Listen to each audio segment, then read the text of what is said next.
this very well. You take a bunch of anybody's to Baskin and Robbins, and they have how many flavors there? 32 going on 33. Not everybody is expected to pick chocolate chip, or not everybody is expected to pick mint. It all depends on that individual.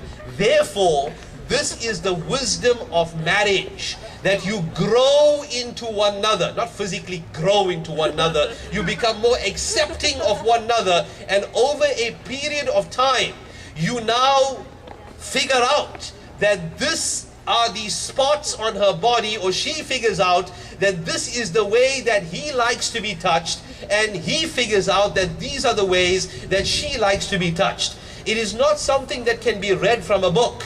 And even sexuality is a personal experience. Even Sex for Dummies, it may give you a broad guideline of the actual sexual practice, but the real art of foreplay is something that has to be developed and produced, and something that has to be understood. It's a mutual understanding between both partners, which they will only be able to properly pull off after being committed to one another. If it is just a no strings attached relationship, that we just met one another and we're going to bang it out for 15 minutes and never see one another ever again, well, it will just be an act. It will not be any act of love making. Yes. Yes, for folks, have I covered everything, or quite a bit? Yes, Brother Eric, once again. Basically, as far as sexual acts are concerned, Islam, as Judaism, as well as traditional Christianity, forbid anal penetration. Anal penetration is forbidden. Not just man to man, that's obviously forbidden, but male unto female, that act is forbidden under all traditional concepts and all traditional understandings. But where it comes to conventional sex, that where a male organ penetrates the vagina, well, that is permissible under all circumstances, unless when a woman is menstruating, such acts of penetration become unacceptable, and what as Muslims call haram, that you cannot have intercourse with a menstruating wife, menstruating female. However, regarding other acts of sexuality, that if a person touches or fondles, even to the point of ejaculation, and does it with the appropriate partner, that is fine. Fellatio and cunnilingus, oral sex, which is quite a often discussed topic even today. First of all, on that topic, it is more hyped than what it actually is. The only time that people have hyped it up or pumped it up is when porn and such magazines became readily available.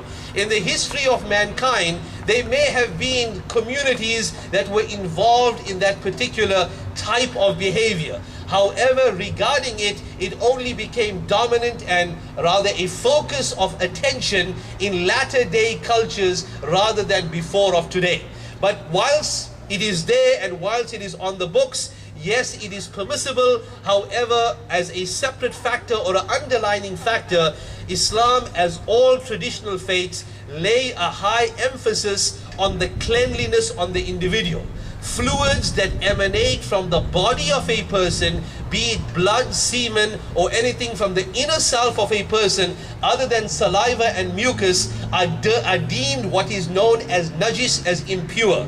If you put yourself in a position that such fluids would now be exchanged in a sensitive part of the body, well, that is not permitted. However, if you stop the actual act before the exchange of those fluids, well, then it would be permitted. However, it is for you to call the line. It is for you to call the shots. Nobody can be sitting there with a chart in your bedroom. No angel or devil will be sitting there with a chart in your bedroom. Well, hey, stop it right now. Tap you on the shoulder. Hey, you can't go any further because you have now crossed the line. It's for you to call and for you to understand what are the limits in your activity. Yes, it's in the back. How do you think parents should address the topic with their children? I think that parents should be more open. Look, if you are not going to speak about it to your kids who are of understanding and are now in a position to explore, somebody else is going to speak to them about it. chances are that that person will be a positive person, like a counselor or a teacher. But the chances are even greater that the education that they receive from the big screen, or the diseducation rather, that they receive from the big screen will be their first introduction to the sexual act. And all of us know that that is not education, it's acting. It is there to sell a product, it is there to sell a movie. There's nothing real about it. There's nothing real about any of those movies, though people behave in that way, but that may not be appropriate behavior. So as soon as a child can be spoken to about smoking, about staying up late, about responsibility, you need to speak to them about proper sexual etiquette as well. Now, I'm not here to govern what is your view of proper sexual etiquette. That's between you and yourself. However, speaking from a Muslim point of view, for I have come on that particular mandate and that particular ticket, that would obviously be abstinence until you get married.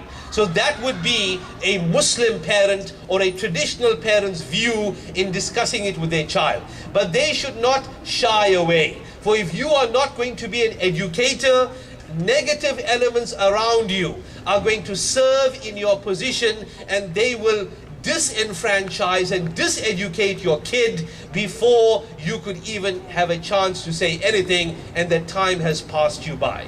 This doesn't apply to Muslim families, it applies to all people across the spectrum, that you have to be proactive in the discussion of anything that directly affects your kid and yourself. Yes, is there anybody else? Yes, Brother Assad. What are the benefits of accepting the view that we spoke about? What are the harms of accepting the Could you speak up? What are the harms? So what are the benefits of accepting the view that you spoke about? And what are the harms of accepting either of these? Well, look, from an abstinence point of view, I do understand that we are living in a society where people have different views of abstinence. Some people take it to one level of that abstinence means marriage. Other people say abstinence is only with one partner who you are committed to. Whatever is your view on abstinence, well, that's your entitlement. However, what I have mentioned regarding leaving the sexual act right up until marriage itself. First of all, marriage in all tradition is a commitment. And any action follows a commitment. That you enroll inside an institution or you enter a country or a society when you are prepared to follow the laws of that particular community and society. If you are not prepared, then don't do it. Just like that, there are certain rules of engagement, of respect and responsibility. From a sexual act, don't just think that the only outcome of a sexual act is the production of a child. For that's not true. That's only part product of a sexual act. But it is also a result of you sharing yourself with somebody else. Is that a part of you goes into the heart of that person, and a part of that person goes into your heart. Such a part which will never ever be taken out and will somehow never be returned to you for as long as you live. And this is especially true for those people who have had their first sexual encounters, that you always remember that first time. Somehow you always, in some way, have got a compartment or a department for the person who you shared it with for the first time. It's only natural.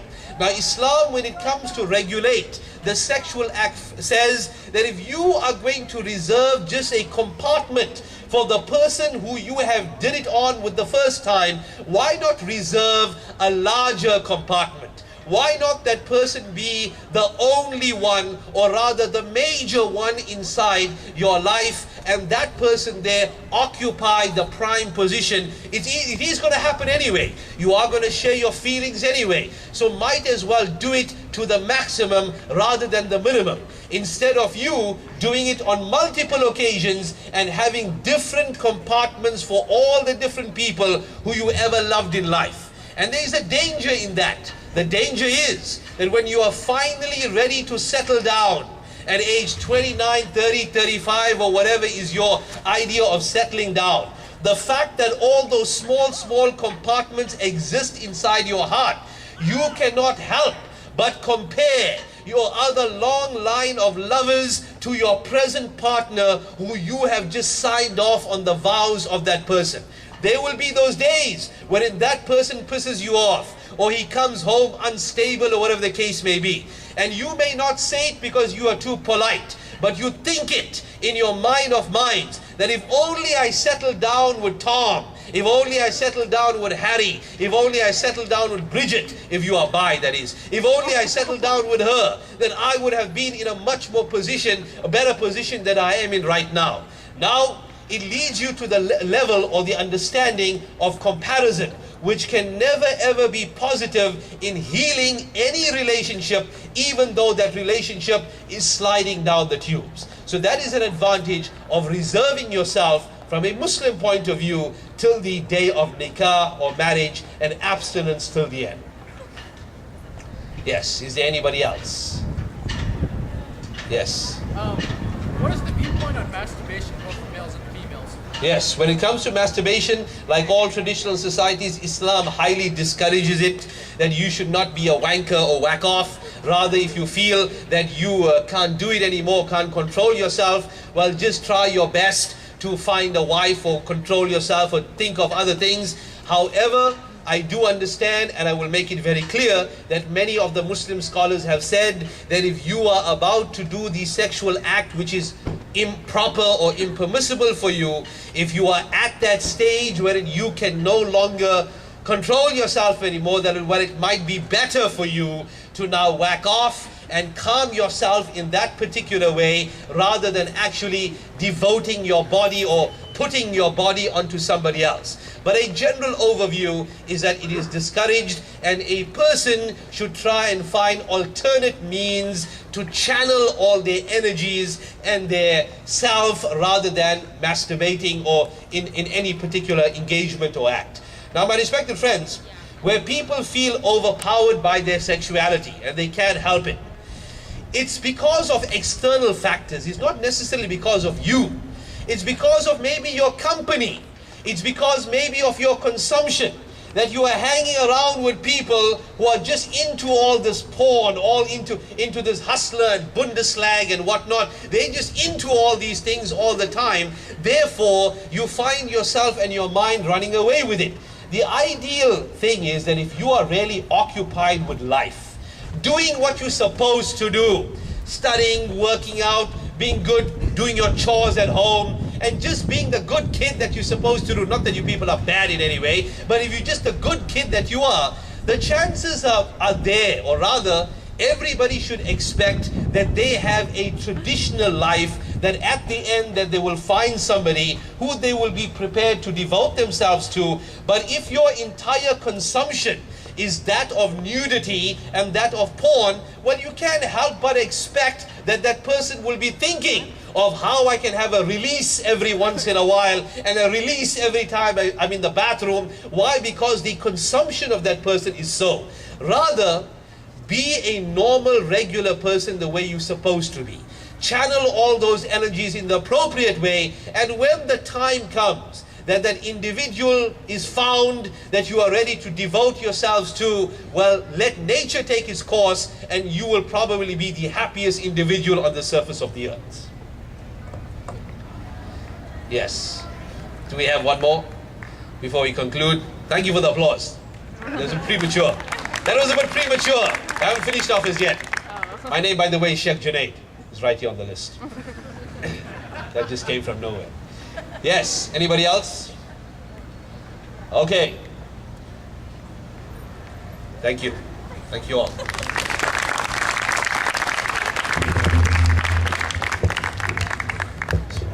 Thank you for coming out to today's event as part of our Islam Awareness Month, Creating the Channels of Understanding. We hope through this event you gain a better understanding of our religion, and we hope to see you at the future events that are advertised at the table, Hijab Day and Fastathon. And if you want more information, they're available at the table. And thank you for your time. Thank you.